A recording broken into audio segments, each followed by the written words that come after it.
talk my shit. I got all dick, and she turned around and hit. And I done learned a lot of shit. I had her burn up her brain. I deserve her face. I deserve her. I deserve her. I'm like, how we do your motherfucking speaker? I can't do the guitar. I don't rock the guitar. Woo! What's up, guys? This your boy, Mr. I240. I'm back with another episode. Sorry I've been lacking on the page and the YouTube page. Between work and everything, I just been busy. But don't get it twisted.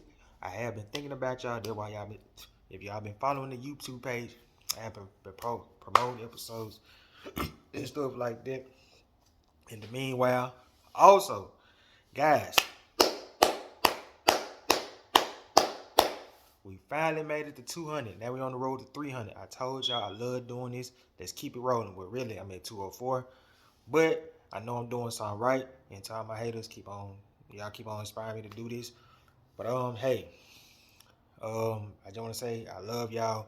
I appreciate y'all, and I continue to give y'all fat content. You know what I'm saying?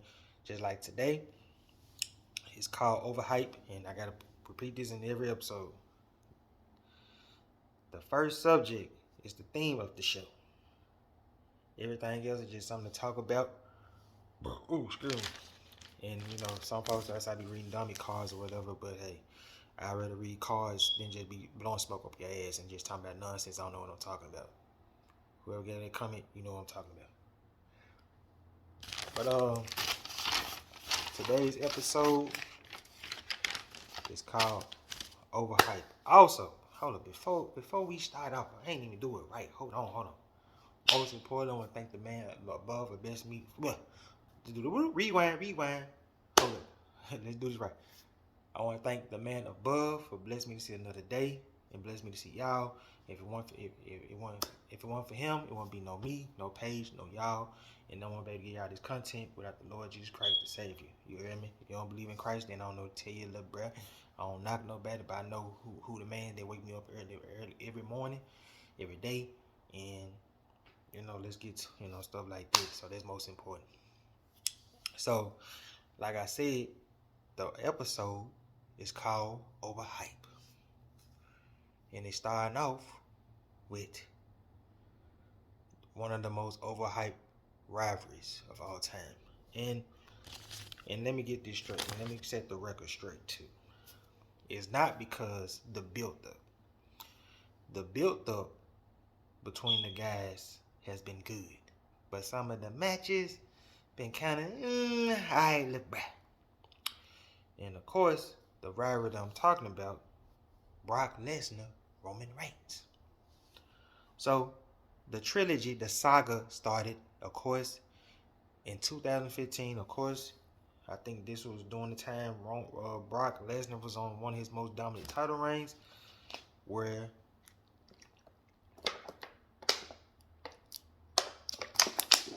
he won the big triple threat match against Seth Rollins, John Cena, in the great triple threat match.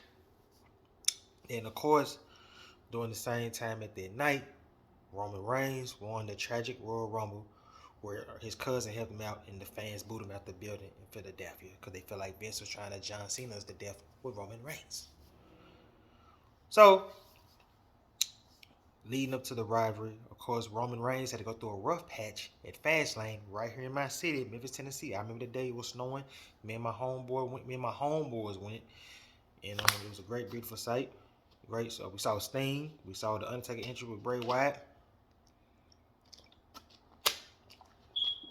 and we saw a classic wrestling match between him and Daniel Bryan. Then, of course, the match was set during the snowed-in, the snowed-in episode of Raw in Connecticut, where everybody was doing different promos at WWE headquarters, and of course, you had the face-off between Brock Lesnar and Roman Reigns. Then, weeks led up to the promos, yada, yada, yada. The rest is history. Then it led us to match number 1. WrestleMania 31. Okay, I would give it that one. That was a good match. Maybe a great match. I would give it that. Brock beating the hell out of him, Roman earning his stripes, and of course we had the great catchphrase, Suplex City, bitch, slap. where he was just suplexing Roman Reigns all over the place. But then Roman got back in it, I think after he kicked him in the chest or whatever. Superman punched him a few times. Then, of course, y'all know the rest when Seth Rollins cashed in the Money in the Bank, beat both of them. So, I would give that match, it was a good or a great match. I would give it that. At first, I just wrote good, but I was like, that was a good match. And then, of course, WrestleMania, was it 34? That was trash. The build-up was great, but the match was trash. Hell, you can see it at times in Brock Lesnar's face. It was frustrating, and it was trash. Hell, it was so frustrating when even both of them got pissed off because Roman Reigns got pissed off because Brock Lesnar busted him wide open. And, of course, Brock Lesnar was pissed off at the match. After the match, he threw the belt at Vince. I would, too, because that match was trash.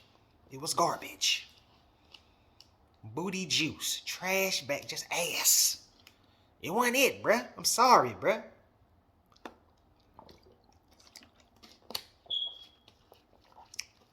That match wasn't that good. At all. Like, but, I mean, who's going to... I mean, they really had no choice but to put that as the main event. I mean, I don't know. You could have put Seth Rollins versus Miz versus Finn Balor as the main event, but it didn't have enough buzz like they did. Maybe Asuka versus Charlotte. You definitely couldn't put Shinsuke and AJ because Shinsuke English. So, I mean, it was a good main event build-up, but the match was ass. I'm sorry, bruh. Trash bag juice. Dookie slow. Damn. I don't know, look, bruh. Just wasn't good. Alright. Then I think later on that year. Was it late on that year? Yeah, later on that year. Was it the next month? I'm not sure. I ain't gonna say later on, but I know they had another match after it. The cage match was good. The cage match was actually better than the one at WrestleMania. Except when he speared Brock Lesnar at the cage and Brock Lesnar landed the technical finish that was kind of mild sauce. But the cage match was pretty good. Then I think SummerSlam that year. At first I thought it was decent, but I'm gonna give it okay. It was an okay little match. I just didn't like the Braun Strowman interference. I think Braun Strowman won the Money in the Bank contract, and he was walking down the ring, stuff like that. And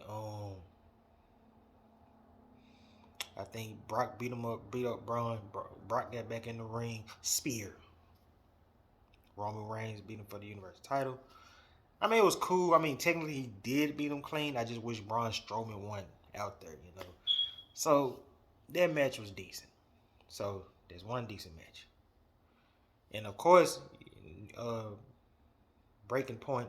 Now you remember, Roman had beat Brock, and then that's when him and Braun started feuding for the championship because Braun was gonna try to cash in the Money in the Bank contract on Roman, and then the gang had reunited, and then they started beefing with Dolph Ziggler and Drew McIntyre and Braun Strowman. So and of course you remember, they led into the Hell in a Cell match with Braun Strowman and they led into the Hell in a Cell match with Braun Strowman versus Brock Lesnar. And when Brock Lesnar was gone for a month and a half, he returned with the good gold with the beard. He broke the cage with both of their ass, and then I guess it was supposed to lead up into Crown Jewel. But of course, the breaking news when Roman Reigns had caught the cancer, that kind of messed up plans a little bit, and then they had to whack Brock Lesnar versus Braun when Brock Lesnar just watched Braun Strowman like a piece of trash. Then a couple of years go back. Of course, especially due to COVID and stuff like that. So this speed up to 2021. Damn, when did Roman Reigns return? 2020. Because Roman had left the company for 4 or 5 months, and then he returned to SummerSlam, whooping Bray Wyatt ass and Braun Strowman ass, and then he whooped their ass at Payback. Then of course, it led to Roman being a terror until 2021. I think that when Brock came back. 2021? Yeah, I think it was 2021. All right. Brock returned. And this was after Roman Reigns had just manslaughtered John Cena. I mean, John Cena put up a decent match, but let's be real, that match was kind of above average. It was just like, all right, LeBron, John Cena. And I ain't gonna say it's Cena's fault. It just, John Cena is starting to realize what The Rock went through. Like, man, why The Rock don't want to come back, man? Why The Rock don't want to show us love, man, and all that? Because this is $1 million movie, so if you get hurt, man, the movie gonna be on hold and stuff like that, and you gonna be costing folks millions of dollars. So, after Roman Reigns had took his place, knowing that you can't see me standing over John Cena with the Universal title, the music hit, round, round, round, the Beast came back. Roman can't believe in his shock. Paul Heyman acting like he's surprised, knowing he got something to do with it, because that's the advocate. You know what I'm saying? So, and then it started.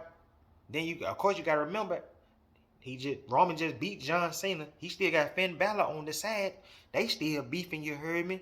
Now he gotta deal with his main man. Is you my partner or you my op? Which one are you? Do you love Brock or do you not? Do you love me? You gotta remember, Paul Heyman was just an agent backstage. He didn't even want to work with nobody. He didn't want to work backstage until Roman Reigns saved his career. And you gonna do me like that? You gonna call the man, hey man, come back. Get your title back. So, of course, during that time, he's questioning Paul Heyman's loyalty. And then they had the match at Crown Jewel. Now, this match here to me could be either decent or good to me. And then it's just like, I don't know. It's just, I ain't gonna say it was trash. It's just, I wasn't feeling the rivalry at one point. And let me get this straight too, because some of y'all fans be sensitive in the comments. These are my opinions. We don't have to agree and all that, because it just be so funny. Y'all be trying to come for a nigga and shit like that. Like, it bothered me. But it's like, it's my opinion. It's just like, you can make up your own podcast and say what you want to say. These just my viewpoints. You know what I'm saying? So, but anyway.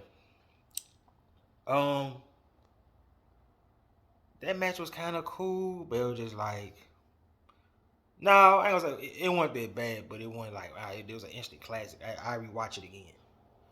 We all know Roman got the win. I was kind of shocked that they actually let Roman win, but that reign was so historic that, Roman Reigns got the juice now. Because in previous death matches, it would have went Brock Lesnar way, but Roman's coming right now. Roman's selling it, so they made the right decision for Roman to win. Okay, so at the Crown Jewel, they still beefing. But now, they're supposed to face each other at day 1 for the championship. But Roman Reigns had caught COVID. So, they had put Brock Lesnar in the Fatal 5-Way, which was wrong. Dang, you could have gave it to Seth Rollins, Kevin Owens, Bobby Lashley.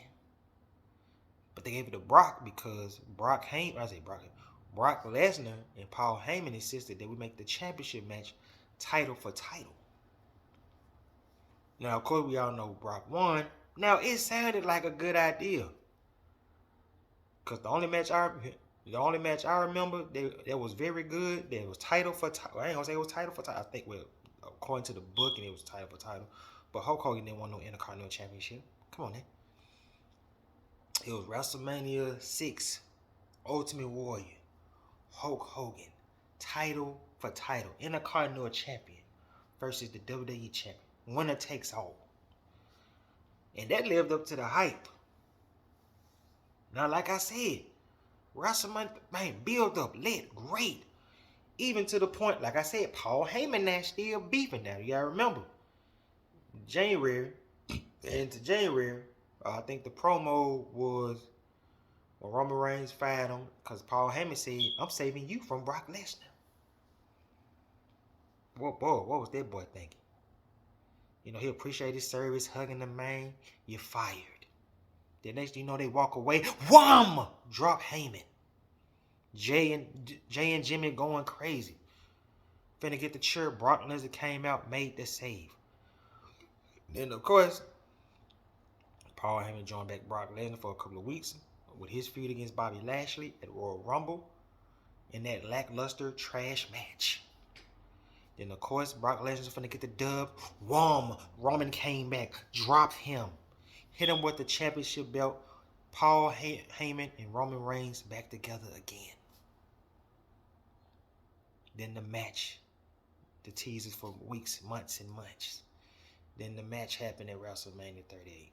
And it was WrestleMania trash. That match was garbage. And like I said in the video before, I'm sorry. Sami Zayn versus Johnny Knoxville was better than that. I don't know if Roman hurt his shoulder or the fans weren't feeling the rivalry no more.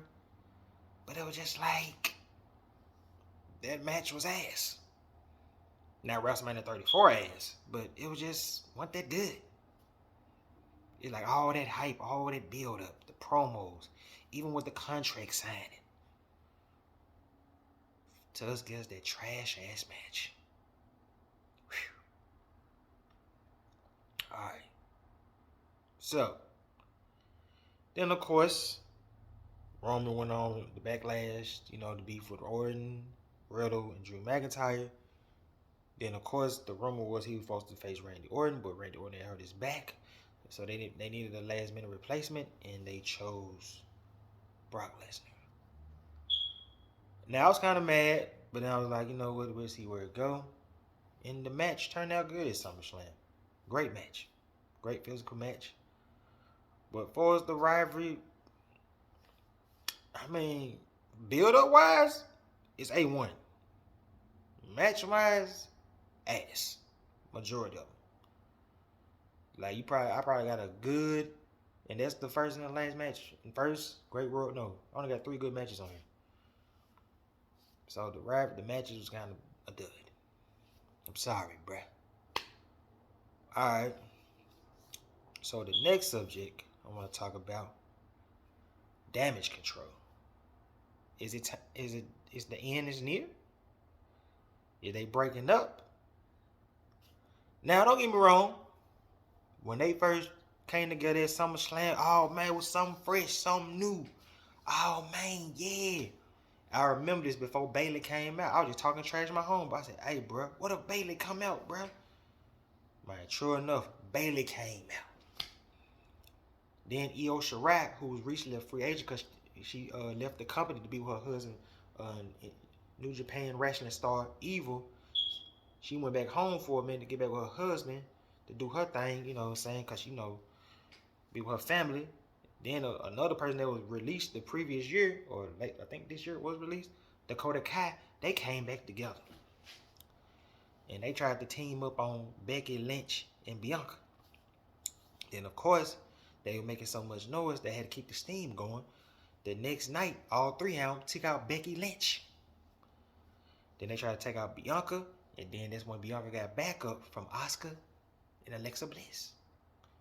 Where I think at one point, the Io and Dakota Kai, Io Shirai and Dakota Kai had won the championships from, who was the women's tag team champion at that point? I think it was Aaliyah and Raquel Rodriguez, if I'm saying it right. They had won the championships during that time while Bayley started chasing Bianca for the championship. Then, of course, at that time, they were playing hot potato with the women's tag team championship against Asuka and Alexa Bliss.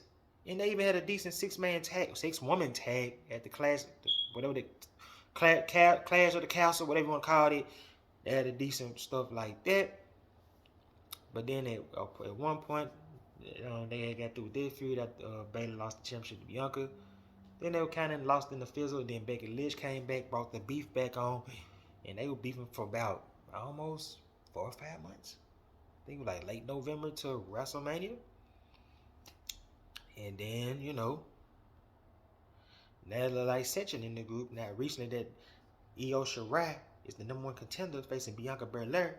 And of course, WWE Backlash, not WWE, yeah, WWE Backlash, not the WrestleMania crap. WWE Backlash in Puerto Rico, hosted by my boy Bad Bunny. So maybe it's time to break up, you know. And plus, I love to see EO versus Bayley anyway. I know that match would be crazy. You know what I'm saying? Because we seen what EO can do with Rhea Ripley and Charlotte, especially in your house in a triple threat match when she did the somersault off the goddamn entry thing. So if EO can get that English right, you know, because that promo with her Oscar was funny as hell. All that Chinese ching ching tang or whatever the hell they were saying, it was entertaining. And I ain't making fun of the people. I love Chinese and Vietnamese people. Shout out to my dogs. So we'll see where it go. You hear me? Alright. Number 3. Man, I think it's time for my boy to move on from Impact, man. My boy done everything. My boy Moose done everything. I mean, my boy was a former football player who played for the Falcons, the Patriots, the Rams, and the Colts. Yeah. You know what I'm saying? I mean, at first he was lost in the slumps, and then he turned to wrestling. You know, and you know, so I think he played against Roman Reigns when I was in college. Then you gotta think about this though. My boy that made an impact. He became TNA champion 2 times. Then he a grand champion. You know what I'm saying? And my boy then my boy came in. He was big at first, big football player. Now he went from beast mode to God mode. Not disrespect you, but he transitioned his shape, and he doing, you know what I'm saying, he having a good time. But during his times at Impact, he had historic rivals where he betrayed his best friend Eddie Edwards.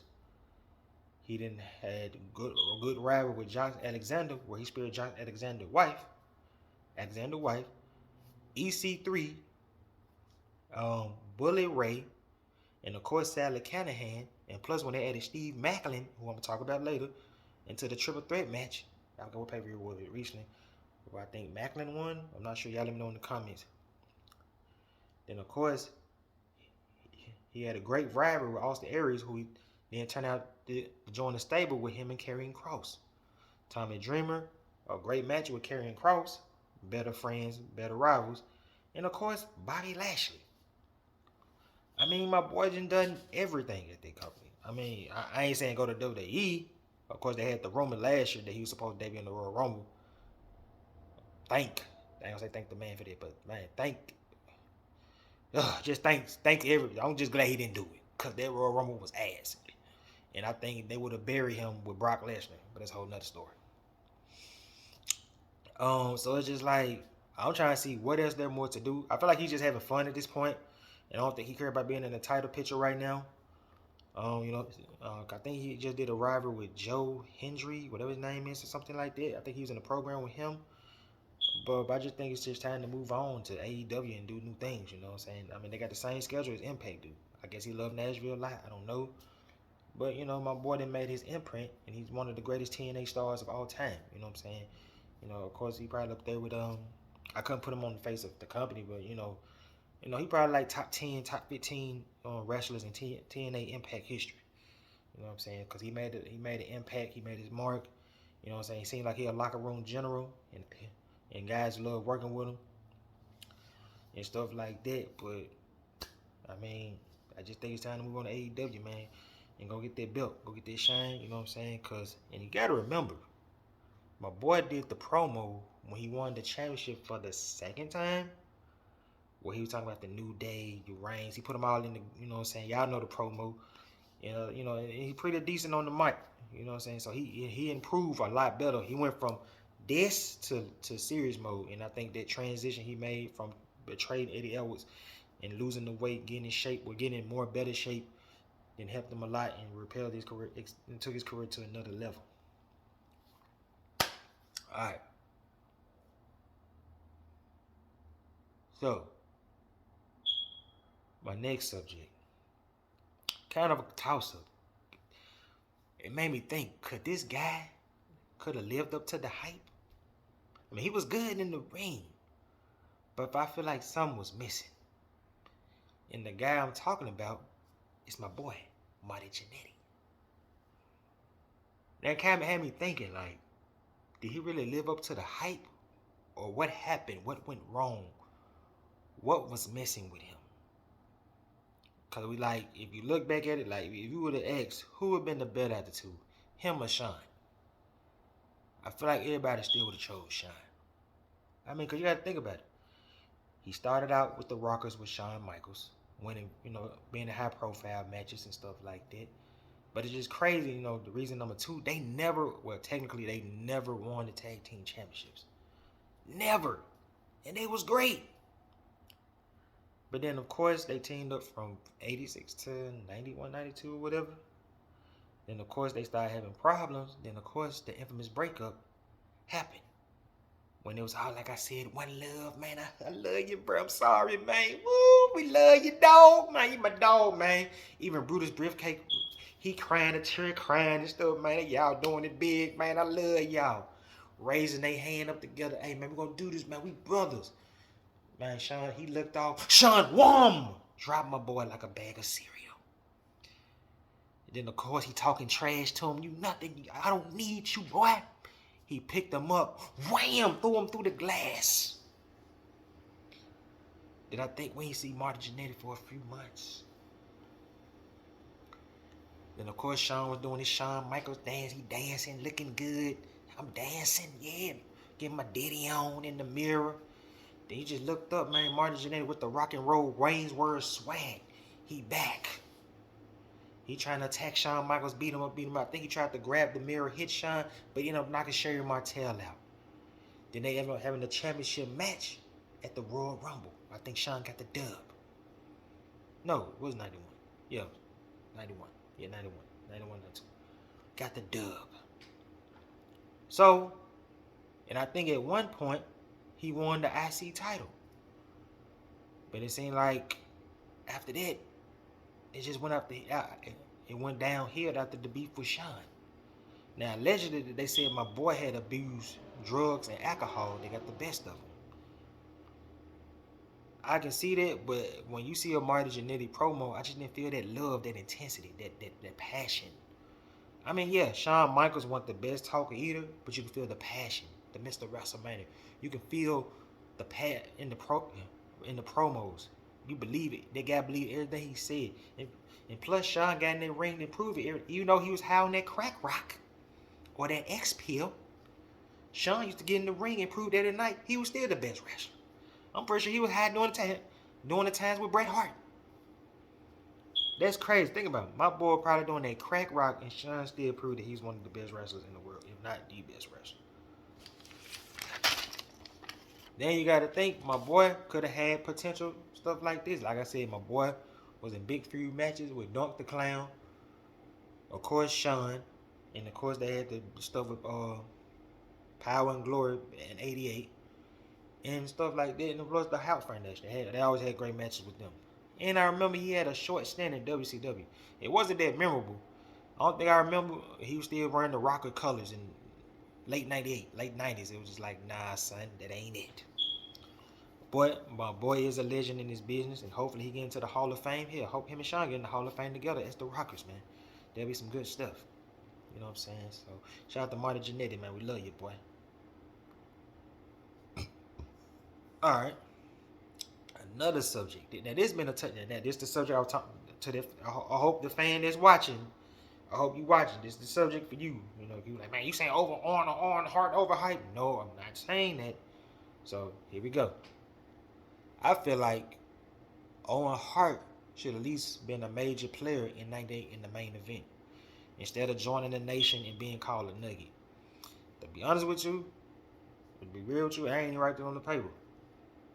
I think there was a punishment towards Brett because he left and Brett socked him in the eye. So I feel like they were trying to punish. I feel like they were trying to punish Owen Hart. I mean, they were trying to punish. You know, they were fucking with Owen basically for what Brett did. I mean, don't get me wrong. My boy joined Jeff Jarrett, was a great tag team wrestler, but then, you know, calling him Nugget. Then y'all make him go back to the Blue Blazer. Man, come on, man. That ain't it. And I feel like the reason my boy probably didn't get that push because the Stone Cold run was too good. It was hard to squeeze him in there. And I'm pretty sure Owen probably wanted to work with Steve, but Steve didn't want to work with him because Steve Austin probably felt like he meant to do that, or he never apologized for breaking his neck. But here's a couple of reasons why my boy should have been in. Plus, my boy changed his look up. He went from, normal on, got the beard, attitude with a little edge. Because you remember that December, he had, Shawn Michaels had a match with somebody on Raw. He came back and messed Shawn up in the ring. And of course, they didn't feed him to Shawn. They fed him to Triple H because, Shawn had Undertaker. So it was just, my boy was kind of lost in the shelf. I mean, don't get me wrong, Owen Hart versus Triple H was pretty good. You know what I'm saying? But it was just like, I would have preferred that version of Owen Hart versus Shawn. You know what I'm saying? So, but here it is. So my boy, reason number one. My boy beat his brother in the opening match at WrestleMania 10. He beat him in the ring. 1, 2, 3. Clean. You understand me? Come on now. And my boy was pretty decent on the mic. Like I said, he wasn't the best talker, but you felt the passion. And plus, Owen Hart knew how to push buttons without cursing and all that. He knew how to get under people's skin. You know what I'm saying? So, he beat his brother in a prime time, big time match. Then, of course, him and Bret Hart had feuded to the summer of '94 in the Great Steel Cage match. This is the pay-per-view where Undertaker had returned. The real Undertaker had returned to face Brian Lee. Then my boy, before SummerSlam, come on, Rich. My dog won King of the Ring. That's 2 big events. My boy won in WrestleMania, opening match. And he won King of the Ring. Then, of course, my boy was a multiple time Intercontinental title holder and tag team champions. And plus, him and Stone Cold had a great feud. Think about remember, Stone Cold went from Bret, he went from the big brother to the little brother. And had a great feud. Of course, they had a great match until the infamous moment where I just got through talking about. Then, like I said, he was very passionate in his promos, dedicated to the craft. Then Owen Hart my boy never had a match that disappointed you. Name me a whack Owen Hart match right now. I give you I give you 15 seconds.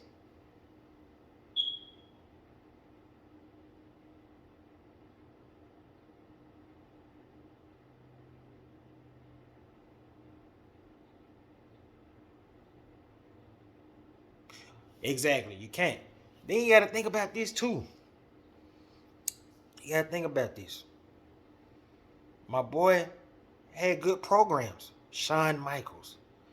Then he had the nice little build up for WrestleMania, was it 11?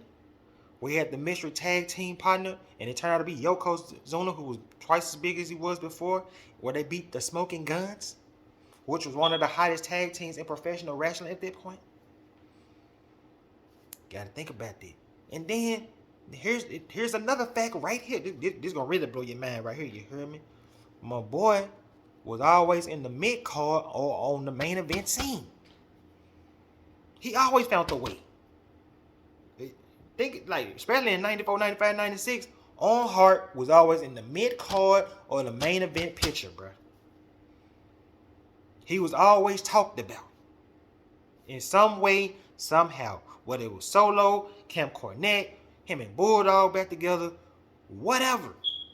My boy was always on the scene. He was never put in the back. I feel like he could have took it up a next level because if y'all watch Wrestling Shoot interviews, I think it was Shawn Michaels' Shoot interview in 2000. When he was talking about Owen Hart and Bulldog. He said he feel like Owen Hart and Bulldog, they had that backbone. They always went along with whatever they said. They never said, hell no, I ain't doing it. I feel like if Owen Hart would have had that attitude, man, Owen Hart would have been bigger and better. Because I think at times they said he was losing his passion for wrestling, especially in late 99. And he wanted to go back and just be a fireman, man. He just wanted to live a normal life because he was losing his love for the business. Because he wasn't getting that shine, that props, that love. They always want to put him in the stable, tag team.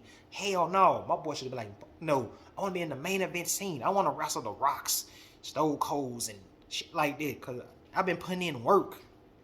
You dig what I'm saying? Think about that. Then, that boy stayed with the company when his brother left. And what they do, I feel like Vince them shit on. Hey man, call him Nugget. or make him do Blue Blazer and do a stunt, and wham, boom, dead. Peace out. And this nigga went on with the show. That's a sad way to be a company guy. Think about this. You dead in the ring. And this motherfucker said, hey man, go on with the show. Man, fuck him. That's basically what he said to me. He said, fuck Owen. Owen did everything Vince asked him to do. And this man died in the ring. Listen to what I'm saying. He died in the ring to put money in your pocket. And you just gonna say, fuck his life. If I was Owen's wife, I'd say, fuck you too. How dare you gonna say you respect me and you love my family? But my husband died in your ring and you went on with the show and then you made him do that stunt, nigga. I saw the little thing. I'm like, man, this little as hell. Oh yeah, go ahead. And then the you know what I'm saying? I ain't saying on heart religious, but some clicked in his spirit. Were like, nah, man, this ain't gonna be right. This ain't gonna look right. But y'all egging the man to do it. And he couldn't get in the title picture or title run, title program or something like that. Cause a simple, man, come on, dog. My boy didn't accomplish accolades in your company. Put butts in seats. Yes, he won his brother. Yes, he won Steve Austin. Yes, he won Shawn Michaels. But people came to see Owen Hart wrestle, man. And you made him be the Blue Blazer, trying to be like Sting. Thing slip, wham, hit the turnbuckle, peace out. Hell, even Jerry King Lawler got in the ring. He looked in his eyes. He knew he was gone. And your ass gonna treat the man like that?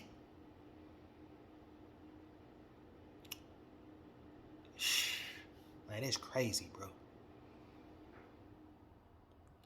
I'm sorry, man. It just, when you see certain stuff, man, they just bother you, bro. You know what I'm saying? So, I don't know.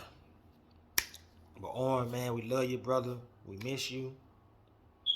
And we wish you was here to see your greatness, you know what I'm saying? You know, I think Tony Khan did the tournament, you know what I'm saying, where Adam Cole and Britt Baker won in the Love and Your Honor, man. And they just show you his wife did this thing for Vince. She said, I ain't gonna never deal with you. I'm gonna go to the ops. Not only did she went to the ops, she let them do a tournament in his name. I ain't saying that's why she did it, but it was out of the love for wrestling. Cause she felt like you had something to do with her husband dying. And your ass continued to show. Not a postcard, no phone call. Hey man, go on with the show. Damn. Get the fuck out of here, man.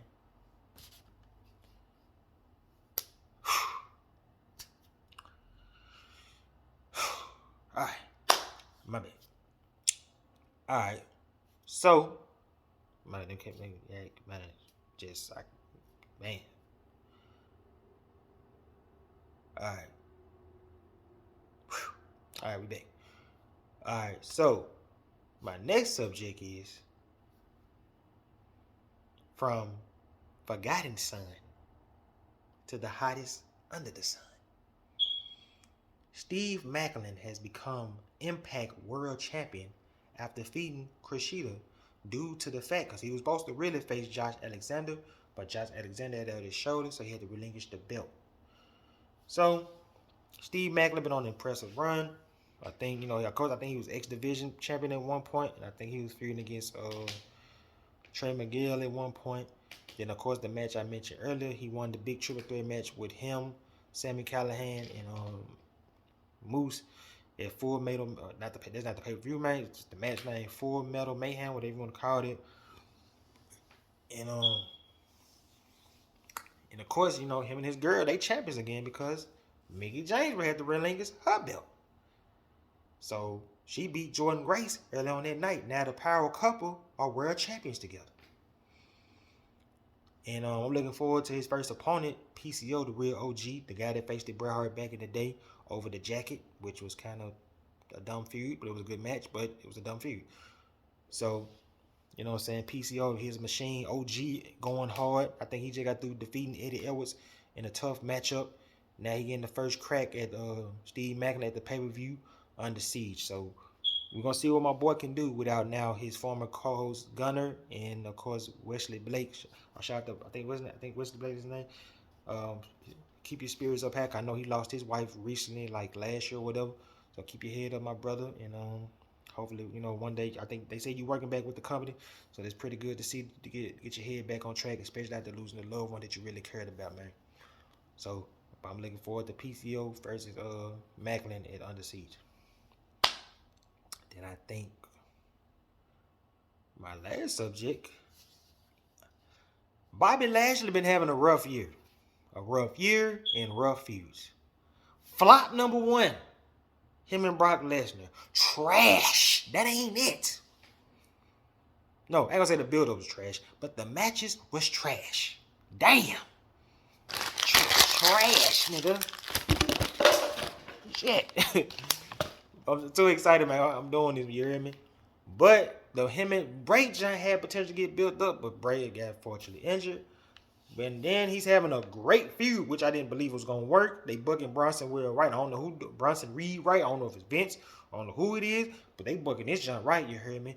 And then they having a big triple threat match at Backlash for Austin Theory United States Championship belt. So hopefully, if they do lose the Theory or whatever, I'm pretty sure Theory gonna retain. I hope they continue this feud until SummerSlam, because I want Bronson Reed to get that big payoff. You know what I'm saying? Especially like him being released after he won the North American Championship. He deserved it. He earned it. I ain't even saying he got to beat Bobby. I just want my boy to shine and continue to show people that he can be a main event player, so he can be, instead of going to the United States title, he can be in the WWE World title at one point after Roman lose. But hey, y'all. But that's it for this episode, man. I love y'all. I appreciate y'all. I really miss y'all, man. I'm going to continue to give these bangers, man, because if it weren't for y'all, there won't be no me. There won't be no y'all. And especially without him above, you know what I'm saying? So, hey, I'm going to let this phone charge up. I'm going to edit this boy. I love y'all. I'm out. Peace.